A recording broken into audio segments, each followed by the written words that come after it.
বিসমিল্লাহির রহমানির রহিম। আসসালামু আলাইকুম। নুসরাত আরিফজার ব্লগ থেকে আপনাদের সবাইকে স্বাগত। আরেকটি নতুন ব্লগ নিয়ে চলে আসলাম। সবাই মিলে প্ল্যান হঠাৎ করে মতিঝিল ঘরোয়া হোটেলে। সেখান থেকে আমরা অর্ডার দিলাম খিচুড়ি। খিচুড়িটা অনেক মজার ছিল। সবাই মিলে প্ল্যান করলাম খিচুড়ি খাবো, তাই ঘরোয়া হোটেলে চলে গেলাম। খিচুড়ির সাথে ছিল আমাদের আরও ফিন্নি, বোরহানি আর হলো ফালুদা। প্রতিটা খাবারই অনেক মজার ছিল।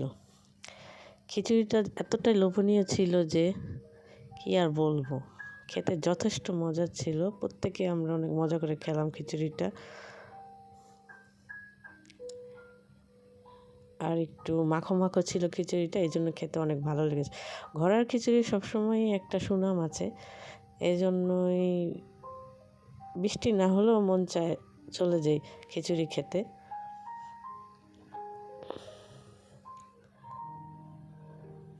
ফিনিটা খেতেও অসম্ভব ভালো ছিল, খুবই টেস্ট ছিল। আমার কাছে অনেক ভালো লেগেছে ফিন্নিটা।